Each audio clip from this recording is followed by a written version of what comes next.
দর্শক, চট্টগ্রামে নৌবাহিনীর রাষ্ট্রপতির কুচকাওয়াজ চলছে। সেখানে আমাদের সহকর্মী প্রণবেশ চক্রবর্তী আছেন, সরাসরি তার সাথে এই মুহূর্তে আমরা যুক্ত হচ্ছে। প্রণবেশ, সেখানকার সর্বশেষ খবর জানাবেন, কি আছে, কি চলছে সেখানকার কার্যক্রম? রয়েল, আজকে চট্টগ্রামের পতেঙ্গায় বাংলাদেশ নেভাল একাডেমির যে প্যারেড গ্রাউন্ড রয়েছে, এখানে বাংলাদেশ নৌবাহিনীর যে 2023 এ ব্যাচের প্রশিক্ষণ শেষে ঐতিহ্যবাহী রীতি অনুযায়ী শীতকালীন রাষ্ট্রপতি কুচকাওয়াজ আজকে অনুষ্ঠিত হচ্ছে। মনোজ্ঞ এই কুচকাওয়াজে প্রধান অতিথি হিসেবে উপস্থিত থাকবেন নৌবাহিনী প্রধান অ্যাডমিরাল এম নাজবুল হাসান। আমরা দেখতে পাচ্ছি এরই মধ্যে প্যারেড গ্রাউন্ডে কুচকাওয়াজের জন্য সুসজ্জিত যারা নৌবাহিনীর অর্থাৎ এই মিডশিপম্যান 2023 ব্যাচের প্রশিক্ষণ শেষে যারা দীর্ঘ 3 বছরের কঠোর পরিশ্রম করেছেন তারা সহ এখানে কুচকাওয়াজে অংশগ্রহণকারী সদস্যরা প্যারেড মাঠে তারা অবস্থান নিয়েছেন। কিছুক্ষণ পরেই মূল আনুষ্ঠানিকতা শুরু হবে, অর্থাৎ নৌপ্রধানকে স্বাগত জানানোর জন্য সবাই এখানে প্রস্তুত আছেন। সামরিক বেসামরিক কর্মকর্তারা এখানে এরই মধ্যে উপস্থিত হয়েছেন।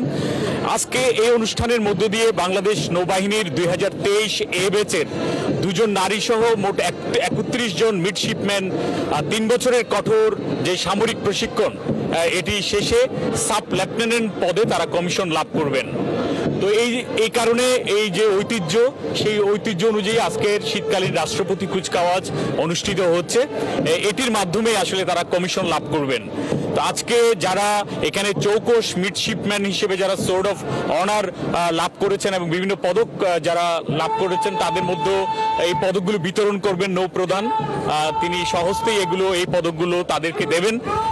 এর বাইরেও তাদের যে ঐতিহ্য অনুযায়ী ব্যাচ পরিয়ে দেওয়া, সেগুলো আনুষ্ঠানিকতা থাকবে। অভিভাবকরা এবং এইখানে নৌ কর্মকর্তারা সেই ব্যাচগুলো নবীন অফিসারদেরকে পরিয়ে দেবেন, সেই আনুষ্ঠানিকতা থাকবে। তো আমরা দেখতে পাচ্ছি বাংলাদেশের পতাকা নিয়ে পতাকাবাহী দল এখানে প্রবেশ করছে এবং বাংলাদেশের পতাকাকে সম্মান দেখানো হচ্ছে। সবাই দাঁড়িয়ে সেটির প্রতি সম্মান প্রদর্শন করছেন, সেটি আমরা এখন দেখতে পাচ্ছি। চক্রবর্তী, আপনি খবর রাখতে থাকুন, আমরা আবার আপনার সাথে পরবর্তীতে যুক্ত হব। দর্শক, আমরা চট্টগ্রামে নৌবাহিনীর রাষ্ট্রপতির কুচকাওয়াজের যে কার্যক্রম চলছে সেখানে আমরা সরাসরি ছিলাম। সেখানে আমাদের সহকর্মী চক্রবর্তী ছিলেন, সেখানকার সর্বশেষ তথ্য আমাদেরকে জানাচ্ছিলাম।